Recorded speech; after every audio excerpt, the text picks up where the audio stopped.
Olá, amados pais e bem, eu sou Melquisedeque e estou aqui para os comentários da lição desta semana, lição de número 2, da classe de jovens da revista da editora CPAD. E o tema da lição é a humanidade de Jesus Cristo e a sua deidade. Nós iremos estudar um assunto que é bastante complexo, mas que é muito importante, Mas nós, como diz o comentarista, nós não abordaremos, o comentarista dessa lição, o pastor Tiago Brasil, nós não abordaremos nós não falaremos, da natureza divina humana do nosso Senhor de forma seccionada, ou seja, de forma dividida, mas entendemos que ela é única e inseparável. Na verdade, nós levaremos a nossa reflexão para o aspecto mais da unicidade das naturezas humana e divina de Jesus, do que para alguma divisão de substância que certamente nos levará a um erro teológico e doutrinário muito grave. Mas lembrando que você pode adquirir este conteúdo, no site do ebdenfoco.com. Você acessa www.ebdenfoco.com, você vai ter lá os slides para você usar na sua escola dominical, além do comentário em vídeo, comentário em áudio, subsídios em PDF, subsídios em vídeo, E você acessa www.ebdenfoco.com, você encontra também os cursos de capacitação para professores. Nós temos uma grande quantidade de conteúdo que vai ajudar você a ministrar uma aula de excelência na sua escola dominical. Texto do dia: porque nele habita corporalmente toda a plenitude da divindade. Colossenses 2:9. Nós vemos aqui Paulo afirmando que Jesus não era apenas um espectro, Ele era, na verdade, um homem, 100% homem, mas que nele também habitava a plenitude da divindade, ou seja, ele era 100% homem, mas também 100% Deus. Pensar sobre a natureza de Jesus Cristo significa refletir sobre a própria essência da fé cristã, pois o cristianismo sem a compreensão plena do Salvador é pura religiosidade vazia e despótica. Ou seja, nós não podemos nos preocupar com questões periféricas sobre a natureza ou a essência das naturezas de Jesus e abandonar a questão da compreensão do Salvador. O que nos interessa é que, ao estudarmos sobre as naturezas de Jesus, nós encontremos nele o verdadeiro Deus, o verdadeiro Salvador. O texto bíblico se encontra em Colossenses 1:13-20. Eu não vou me deter no texto. Nós temos lá no ebdenfoco.com alguns PDFs com comentários bíblicos sobre o texto, que vai ajudar bastante. Você acessa lá www.ebdenfoco.com e confira, veja lá dentro do ícone lá do conteúdo de jovens. Nossa introdução. Existem alguns temas controversos e complexos que acompanham o cristianismo desde seu início, A indissociável conexão entre a humanidade e a divindade de Jesus Cristo é uma destas questões. Nós não podemos desassociar, de fato, porque se não fosse assim, nós não teríamos o privilégio de termos o nosso nome escrito no livro da vida, porque nós somos pecadores e precisávamos de alguém que fosse como nós, mas que também fosse Deus para interceder por nós. Na verdade, e se bem notarmos, a aceitação desta condição humano-divina do Salvador já é um pressuposto de partida para a compreensão de todo o Novo Testamento. Afinal de contas, o Novo Testamento aponta a isso, O Deus que encarnou, o Deus que se tornou homem. E ele é Deus e é homem. Se nós desassociarmos a natureza humana da natureza divina de Cristo, nós estamos destruindo toda a compreensão do Novo Testamento. Primeiro ponto: muito mais que um super-homem, um homem humano de verdade. Necessidades de superação da dicotomia homem-Deus em Jesus de Nazaré. Para iniciarmos de modo mais preciso nossa reflexão sobre um aspecto específico da natureza do Salvador, sua condição humana, é urgente que esclareçamos de início o que se deseja afirmar ao falar sobre a humanidade de Jesus. O que é que nós desejamos falar sobre a humanidade de Jesus, né? Nós precisamos falar primeiro que foi necessária a humanidade de Jesus, né? Por que foi necessária a humanidade de Jesus? Para representar obediência, né? Ele obedece o Pai no plano e vem, né? Por isso foi necessária a sua humanidade. Era por causa do sacrifício, era necessário um sacrifício vicário, né? Se Jesus não fosse homem, né, não fosse humano, não seria possível esse sacrifício. Para ser o único mediador entre Deus e homens, ele precisava ser Deus para conhecer Deus e ele precisava ser homem para conhecer homem. Assim foi. Para cumprir o propósito original de Deus para o homem, para governar a criação, né? Para ser nosso exemplo e modelo de vida, né? E precisamos sobre fazer essa reflexão sobre a condição humana de Jesus, e o que nós desejamos afirmar ao falar sobre a humanidade de Jesus é de que havia uma necessidade desta humanidade. Sem esta humanidade, era impossível haver esta relação, né? Esta comunhão e o resgate da humanidade que estava em pecado. Não se pode pensar na natureza de Jesus como sendo duas essências, uma humana e outra divina. Afinal de contas, quando se fala da natureza, essência, substância, discute-se sobre algo uno, indivisível e fundamental. Então, nós temos Deus encarnado. É tudo que acredito que nós podemos chegar, né? Nós temos um Deus encarnado e Luiz Berkoff diz que a igreja aceitou a doutrina das duas naturezas numa pessoa não porque tivesse completa compreensão do mistério, mas porque viu claramente nela um mistério revelado pela palavra de Deus, né? Para a igreja, ela foi e continua sendo um artigo de fé e muito acima da compreensão humana. Entretanto, a aceitação desta verdade é absolutamente fundamental para o cristianismo. O que a Bíblia afirma, e também todos os credos mais antigos do cristianismo registram, é que em Jesus manifesta-se a essência humano-divina, divino-humano. Por exemplo, o concílio de Nicéia, né, afirmando a igualdade de Jesus na Trindade, né, e o concílio de Calcedônia falando também sobre essa questão da humanidade e divindade de Cristo numa só pessoa.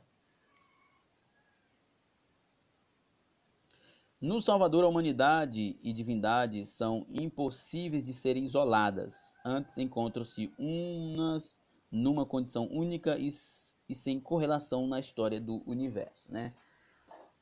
Como eu já dissemos, né, e o pastor aqui, o comentarista Tiago Brasil, afirma que para não incorrermos em um erro doutrinário contra a natureza divina humana de nosso Senhor, não podemos abordar de forma seccionada a essência do Filho de Deus, né? Mas deve-se tratar de forma única e inseparável.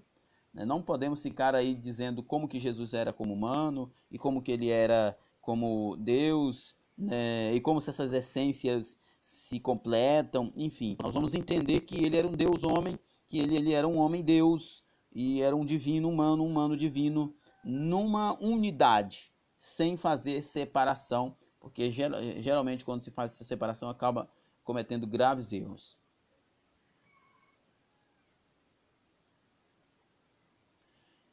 É sobre isso que atestam os escritores sagrados em textos como Filipenses 2:5, Hebreus 2:14 e 1 João 1:1. Títulos como último Adão, em 1 Coríntios 15, 45, você confira aí, e filho do homem, em Mateus 26 e 45, procuram registrar esse caráter simultaneamente divino, humano, humano-divino da natureza de Jesus. Né? Nós vemos aqui que estes títulos, né, nos confere aí esta unicidade da sua natureza humano-divino. Em Jesus, o Cristo mostrou-se ao mundo. Em Jesus, a concepção de Deus para os judeus ganha nome, rosto e endereço.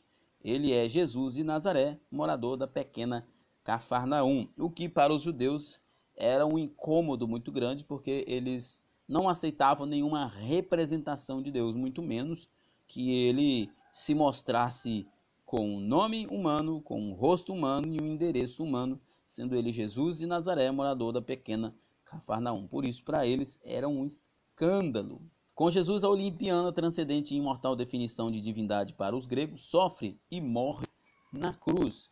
Se você estudar sobre a mitologia grega, você vai ver que para os gregos, os deuses eram cruéis, eram déspotas, eles eram egoístas, eles eram promíscuos, eles eram, assim, maus mesmos, arrogantes, soberbos. E em Jesus se vê um Deus que morre numa cruz de forma muito humilde, submissa, subserviente, como ovelha levada para o matador. Então, para os gregos, isso era uma loucura. Se para os judeus uma representação de Deus era escândalo, e de forma tão simples, tão simplória, um homem simples, pobre, de uma cidade pequena, de uma família pobre, para os gregos, e de igual modo, um homem frágil, um homem simples e que morre de forma subserviente na cruz, para eles isso era uma loucura.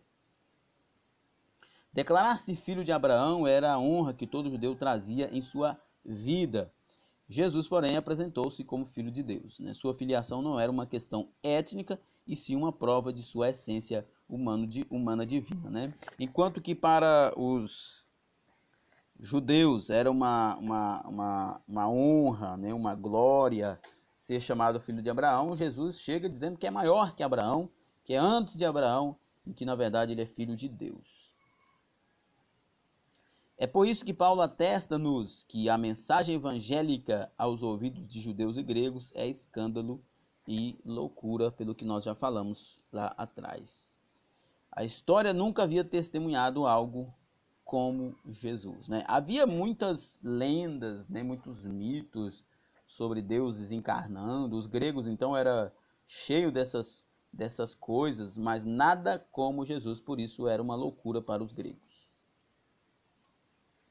Os gregos estavam acostumados com mitos sobre deuses disfarçando-se de humanos para realizar suas ganâncias e ambições. Nós vemos aqui, inclusive, você que está acompanhando o slide, alguns dos deuses do panteão grego de Deus.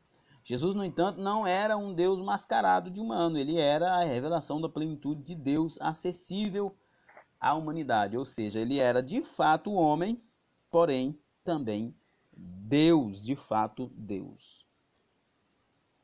Em Jesus de Nazaré podemos conhecer Deus sem mitos, lendas ou enigmas. Podemos vê-lo em toda a sua glória, mesmo que tão humilde.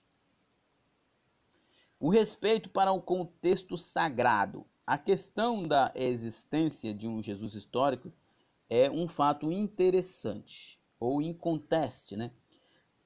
Não há dúvida alguma de que no século I existiu na colônia romana da Judéia o líder de um movimento espiritual que começou como uma pequena seita derivada do judaísmo e depois ganhou força, determinando grandes mudanças em todo o mundo antigo. Inclusive, Jesus não foi ele que criou a igreja, né? Ele iniciou aquele movimento, mas ela foi tomando forma a partir de Atos 2, né? Mas, de fato, esse Jesus que iniciou todo aquele trabalho com os 12 discípulos, a história prova isso.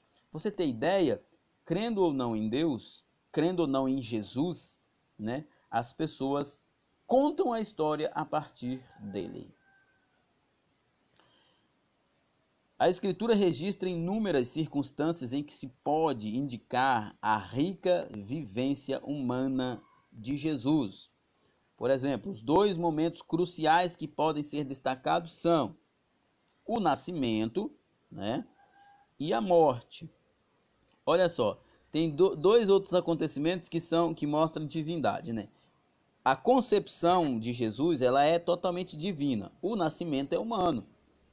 A morte de Jesus, ela é totalmente humana. A ressurreição é totalmente divina. Então, ele nasce, ele é concebido de forma divina porque ele é Deus. Ele nasce de forma humana porque é homem. Ele morre de forma humana porque é homem, mas ele ressuscita porque é Deus. Essas são expressões humanas e que em Jesus não foram simplesmente emuladas ou fingidas, mas vivenciadas em sua plenitude, ou seja, foi tudo real. E é interessante que o comentarista diz isso, porque houve no início os arianos, por exemplo, e outros que afirmavam que Jesus não tinha um corpo de verdade, que na verdade ele era fantasmagórico, né? Que ele não era real, que ele não sofreu realmente na cruz ali, que tudo aquilo que ele sofreu não foi real porque ele não tinha um corpo de verdade. Mas nós vemos que, apesar da sua concepção ser divina, seu nascimento foi humano. Apesar da sua ressurreição, ele morreu como um homem e a sua morte foi real. Fome, sede, cansaço são experiências que poderiam ser simuladas, contudo, estes dois fatos, nascimento e morte, não são simulados, os quais são historicamente atestáveis, inclusive por fontes externas à própria literatura cristã. Não poderia ser imitados, né? Muitos já fizeram pesquisas, muitos já fizeram investigações sobre tudo isso e, na verdade, o que nós temos mais dos documentos históricos de todo mundo que mais se tem são provas da existência de Jesus. A natureza de Jesus de Nazaré, que neste ponto de nosso debate já deve ser subentendida como humano divino, é uma prova do seu cuidado e interesse por nós, né? Deus se faz homem, se faz igual a nós, porque se preocupa conosco. É muito mais uma questão de nos dar segurança do que para propriamente nos conhecer, nos compreender, porque Deus já nos conhece, já nos compreende, Ele nos criou, Ele sabe exatamente como nós somos, mas para que nós tivéssemos segurança, a compreensão de que Jesus sofreu o que nós sofremos, viveu o que nós vivemos e pode por nós interceder. Cristo Jesus, nosso Deus, o Deus que está conosco. Como se pode demonstrar que Jesus é Deus? Bem, através das Escrituras existem várias maneiras, mas de modo especial por meio de dois aspectos: sua consciente aceitação de adoração e sua autoridade para perdoar pecados. Isso é realmente algo bastante marcante, porque para quem ofereceu mais propriamente, né, mais comumente, adoração e recebeu e aceitou também o perdoar pecados de Jesus foram os judeus. E os judeus jamais fariam isso se eles não tivessem ali compreendido que ele era de fato Deus. Os judeus, especialmente depois do cativeiro babilônico, eles não se curvaram diante de mais ninguém, nem mesmo dos imperadores que os governavam, eles se curvavam, preferiam a morte, muito menos de alguém se dizendo Deus. Mas, é claro que nem todos aceitaram, mas aqueles que aceitaram tinham consciência disso também. Mas aceitaram se prostrar diante de Jesus e adorar e pedir a ele perdão, porque entenderam de fato que ele era Deus. A Bíblia narra vários episódios onde pessoas e até mesmo espíritos, né, espíritos imundos também se prostram diante de Jesus, né, como nós vimos lá no caso do Gadareno.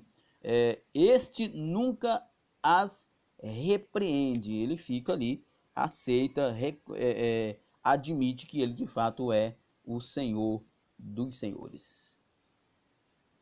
Conforme o princípio divino registrado no Decálogo, só Deus é digno de adoração. E quem adorava ele, nesse contexto aqui, sabia disso tudo. Os seres criados por Deus, que estão a serviço dos homens, os anjos, não têm o direito de serem adorados. Antes, sempre que alguém oferece-lhe adoração, eles rejeitam, como nós vimos em Apocalipse, né? Quando João nos mostra isso. O segundo aspecto fala sobre a mudança da condição eterna de cada um de nós. Ou seja, Jesus mudou a nossa eternidade. Ele arrancou de nós aquilo que nos condenava, que era o pecado. E só Deus pode perdoar pecados. Somente Deus tem o poder de retirar a culpa condenatória do pecado que há sobre nós, e então fazer-nos dignos do seu reino. E Jesus fez isso, né? Ele fez isso. Ele, como Deus, é capaz de perdoar o seu pecado. Você precisa acreditar nisso. Olha, o apóstolo Paulo diz que aqueles, lá em Romanos capítulo 6, que aqueles que foram batizados em Cristo foram batizados na sua morte, portanto morreram para o pecado e não devem mais viver para o pecado. Mas se nós pecamos, Jesus, ele pode perdoar os seus pecados. Ele é como Deus é. Em Cristo nós temos a oportunidade de conhecer e entender exatamente como Deus é.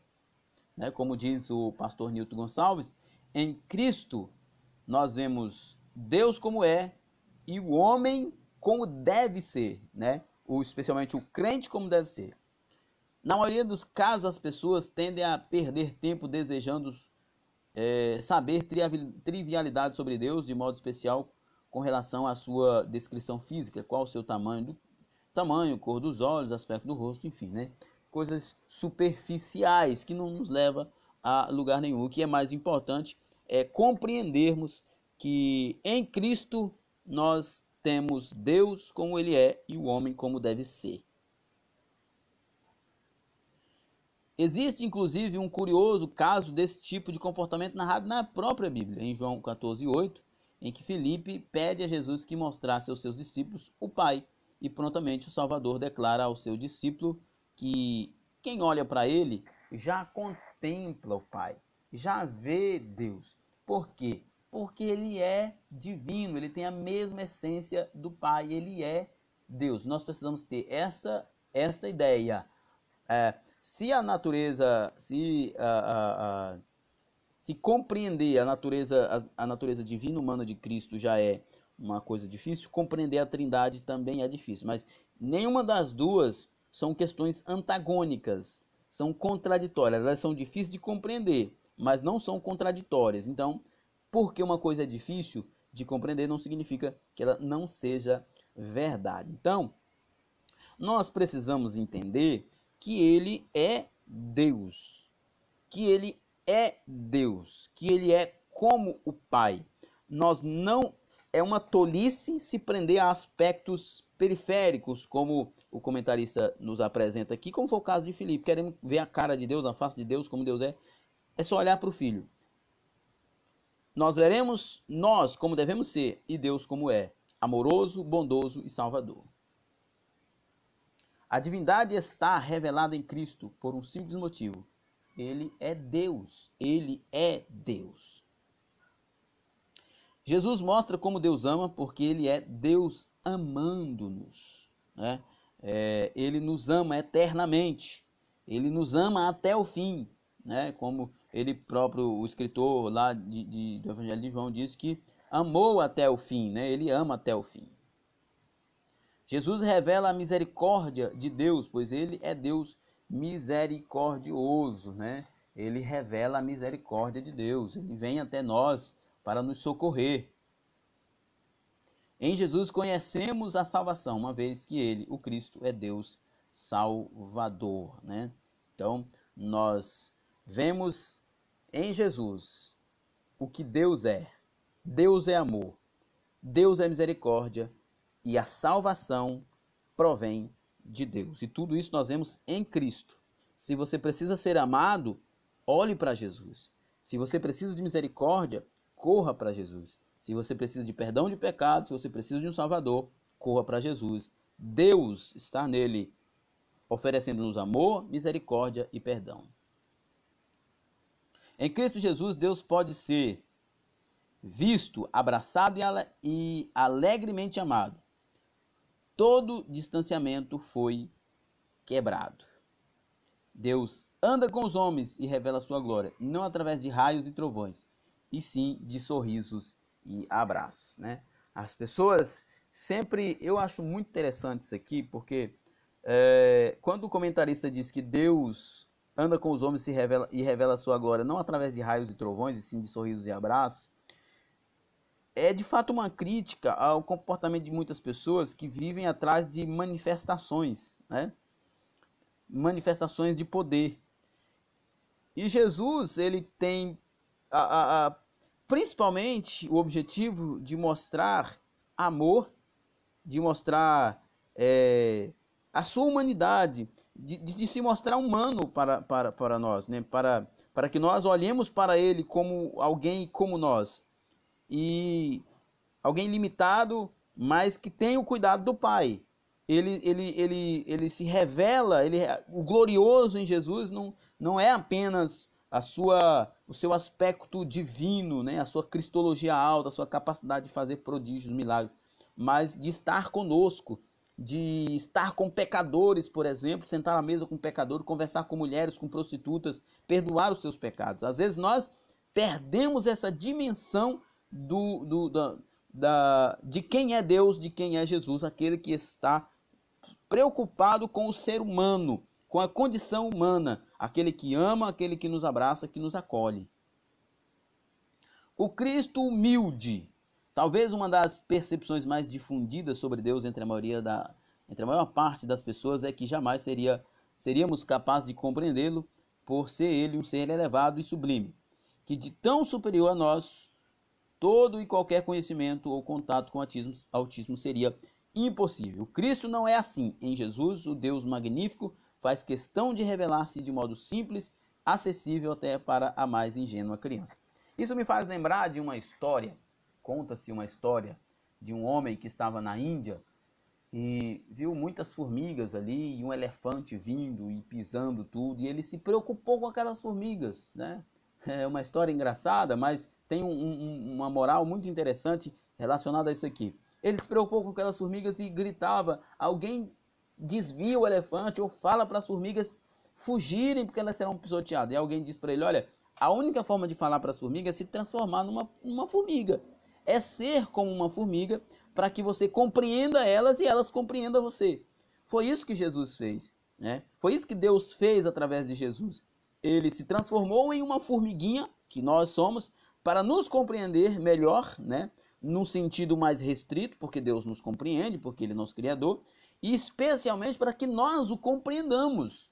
Porque, como diz aqui a primeira parte do texto que eu li, Deus é um ser muito elevado, muito sublime, que de tão superior a nós, todo e qualquer conhecimento ou contato com o autismo seria impossível, né? No aspecto humano divino, nós aqui embaixo, ele lá em cima, separadamente, né?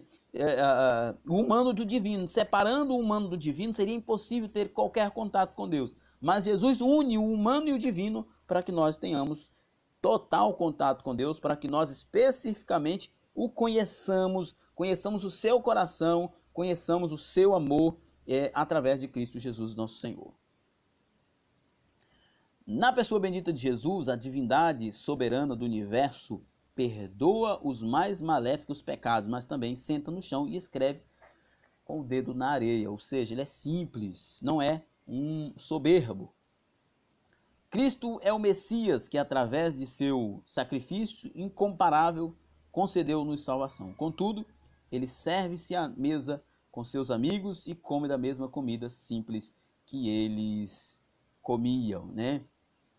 Jesus é o nosso Messias, ele é Deus, mas ele se fez como nós. Graças a Deus que Jesus comeu com pecadores, que Jesus sentou no chão, que Jesus andou a pé, que Jesus ouviu prostitutas, mulheres amarguradas, graças a Deus, porque de fato ele veio para os doentes. Se você é alguém que se encaixa dentro de qualquer um desses aspectos de pecadores, no geral. Entenda que Jesus veio para ser acessível a você, para que Deus fosse acessível a você. Se você está sofrendo com algum problema, com algum pecado, lembre-se, o escritor aos Hebreus diz que nós podemos, pela fé em Cristo Jesus, adentrar o trono da graça de Deus. Não há mais barreira. Através de Cristo, você chega aos pés de Deus. Cristo é Deus próximo de nós, tão sublime e grandioso que em nada é diminuído em sua encarnação. Em momento algum, Jesus poderia deixar de ser Deus. Isto seria um abandono de sua essência, natureza, fundamento, o que seria simplesmente impossível. Como eu já disse no início, muitos defenderam essas histórias mirabolantes lá atrás, mas nós entendemos que é impossível que ele deixasse de ser Deus e que não fosse humano. Ele é humano Deus, humano divino. A kenose do Senhor, o seu despojamento, como diz lá em Filipenses 2, diz respeito a qualidades que podiam ser suprimidas, jamais com relação à sua essência, nem à sua natureza divina. Ele sempre foi divino, sempre foi Deus. Há algumas possibilidades do porquê dessas, eu não diria limitações, mas do porquê Jesus não expressou toda a sua glória aqui na terra, né?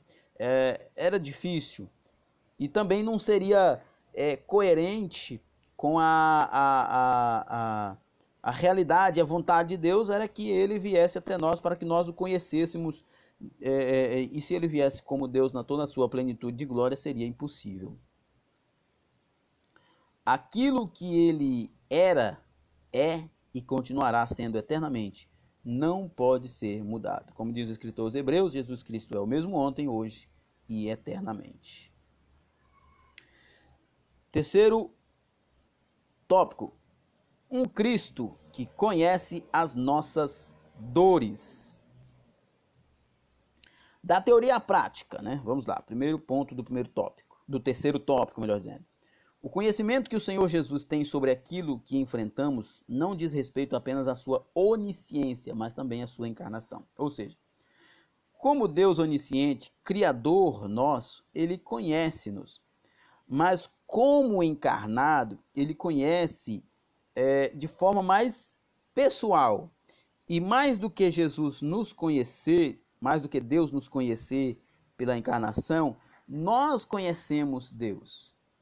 Nós conhecemos Deus. A encarnação de Cristo Jesus traz Jesus para perto de nós, para Ele nos conhecer de forma intrínseca, né? De uma forma própria, mais própria, mas também Ele se revela a nós.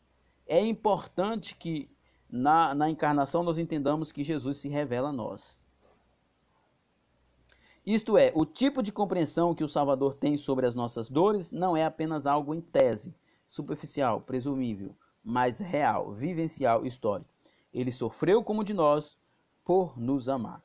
Isso é muito importante, que Jesus tenha sofrido como nós, é muito importante, tanto no aspecto da intercessão, de que ele pode interceder por nós, como diz o escritor de Hebreus, quanto no aspecto da nossa confiança nele, porque uma vez que nós sabemos que ele sabe o que nós sofremos, é mais fácil nós assim confiarmos, por assim dizer, porque nós temos a certeza de estar confiando em alguém que sabe o que nós estamos passando. Isso é importante dizer a você que está me ouvindo, que Jesus sabe o que você está passando. Confie nele, ora a ele, entenda, fique seguro nele, porque ele sabe o que você está passando. Sua generosa decisão não foi um improviso divino, e sim parte do soberano projeto que envolvia ao mesmo tempo o sacrifício dele e a nossa salvação. Ele decide encarnar, ele decide vir a nós com o propósito de nos resgatar. Ele assumiu uma vida simples para possibilitar-nos abundância. E as muitas dores e conflitos a que ele foi submetido garantem a paz e a alegria a que temos acesso, né? Ele veio, sofreu, ele nos compreende em tudo, nos mais profundos temores e medos. Jesus nos compreende. E é maravilhoso saber que ele nos compreende. Nós compreendemos, através de Jesus, que ele nos compreende. E isso é maravilhoso saber. Se os nossos atos inconsequentes separam-nos do nosso Deus, tudo o que Jesus enfrentou aproximou-nos mais dele. O amor trouxe-nos de volta ao centro da vontade de Deus. Se o pecado nos separava de Deus, se o pecado era algo que nos afastava de Deus, Jesus veio como homem e Deus, porque ele como Deus, ele veio nos amando, e como homem ele veio nos compreendendo, e ele veio para que nós fôssemos novamente ligados, reconciliados com o Pai. O que era necessário fazer para proporcionar-nos um mundo melhor, Jesus já realizou, pois o cumprimento dele conosco não é o de pois o comprometimento, melhor dizendo, perdoe, o comprometimento dele conosco não é o de um espectador distante que torce por um conjunto de estranhos, né? Jesus não é distante. Jesus é o amigo que nos trouxe para perto dele. Jesus não é alguém que está tão longe, né? Quando você se sente longe de Deus, na verdade é porque você se afastou de Deus e se apegou aos seus pecados. Mas ele está perto. O escritor Tiago, o apóstolo Tiago diz: chegai-vos a Deus e ele chegará a vós, porque ele sempre está perto, ele nunca está longe. Ele intercede por nós. A Escritura revela-nos que o Senhor Jesus está eternamente comprometido em interceder por nossas vidas.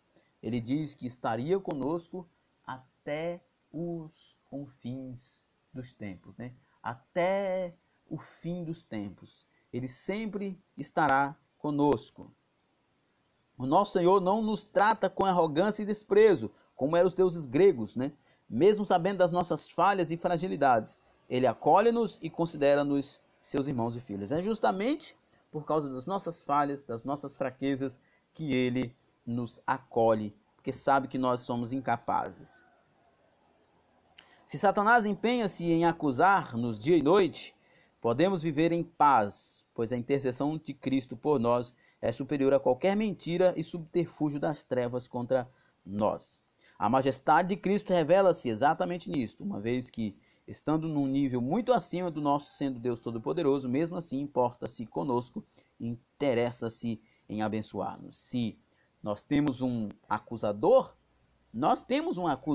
Satanás nos acusa todos os dias, mas nós temos alguém que é muito maior que ele, que é nosso advogado, Jesus Cristo. Por isso Paulo proclama de modo triunfal que a vida daqueles que estão novamente nascidos em Cristo não está sujeita à acusação do inferno. Quem intentará, né? Quem acusará os filhos de Deus? É Deus quem os justifica. Pois já não obedecem mais à lógica deste mundo decadente, mas vivem apenas para a glória de Deus, né? Quem nos acusará? Quem intentará mal contra nós? É Jesus quem é por nós. Se Deus é por nós, não importa quem seja contra nós. Terceiro, ele está aberto a todas as nossas dores. Jesus leva a sério nossas dores e sofrimentos, pois assim como as multidões daquela época, nós continuamos carentes da graça e misericórdia divinas. Nós não somos diferentes daquele povo de antigamente. Nós ainda estamos neste mundo sujeito às intempéries deste mundo. Diferente de muitas pessoas à nossa volta, o Salvador sabe das nossas limitações, respeita nossos sentimentos e está comprometido com a tarefa de nos ajudar a construir um mundo melhor. A insensibilidade da sociedade à nossa volta é algo assustador. O Filho de Deus, no entanto, fez e continuará fazendo tudo para identificar-se conosco nos momentos adversos. Lembre-se que isto é verdade. Deus, ele se importa conosco e Jesus conhece as suas dores. E esta aproximação de Jesus não é algo envolvido em outros interesses, como se a misericórdia concedida a nós fosse uma moeda de troca com a intenção de exigir-nos alguma coisa. Satanás acusou Deus de fazer isso com Jó, né? Ah, Senhor, você dá tudo para ele, você compra a lealdade dele, você compra a fidelidade dele, mas provou-se para Satanás e para todos nós que não é essa relação que Deus tem com os seus servos. A sua misericórdia e a sua graça, ela é gratuita e ela é incondicional, não há uma condição para que nós a recebamos. A única condição, como diz certo pastor, é sermos pecadores. Sigamos o exemplo de Cristo e estejamos mais sensíveis ao sofrimento alheio, né? Nós precisamos, né? Se Deus se sensibilizou tanto por nós, que Jesus veio, encarnou, se tornou igual a nós, se colocou no nosso lugar para compreender-nos e assim por nós intercedermos, e também dar a nós a esperança e dar-nos segurança de que Ele sabe o que nós passamos, nós precisamos também nos importar com o próximo. Aliás, Jesus frequentemente fala sobre essa questão da nossa relação com Ele refletir na nossa relação com o próximo. Ou seja, se vocês perdoam os que ofendem vocês, vocês também serão perdoados. Se vocês amam a Deus, vocês também devem amar ao próximo. E assim por diante. Então, sejamos exemplo de Cristo e estejamos mais sensíveis ao sofrimento alheio. Nós não podemos sermos indiferentes com as pessoas que sofrem. A nossa conclusão. Tratar sobre a natureza de Jesus Cristo é sempre uma questão instigante e desafiadora, uma vez que esse é um tema que se debate na igreja desde seu nascedor, e foi em várias ocasiões um assunto associado a heresias e controvérsias. Contudo, ao superarmos as dúvidas e concentrarmos-nos em tratar a revelação da natureza de Cristo Jesus nas Escrituras como uma ação da benevolência de Deus em nosso favor, tudo torna-se mais fantástico ainda, pois Jesus de Nazaré é nosso Deus. Ele é homem e é Deus. Ele é homem porque nós somos homens. E ele é Deus porque ele veio de Deus e nós precisamos de Deus. Então nós estamos chegando ao final da nossa lição. Nosso muito obrigado. Eu só quero deixar esse recadinho aqui que você pode adquirir você pode, na verdade, usar esse slide da maneira que você quiser na sua igreja, né? O objetivo é que você use ele, que você pode inclusive modificá-lo da maneira que você quiser. Só não adquira esse slide fora do site oficial do BD em Foco. Isso seria um prejuízo para este projeto. Então é isso aí, chegamos ao final do nosso comentário desta semana. Que Deus nos abençoe, fiquem todos na paz do Senhor e até a próxima.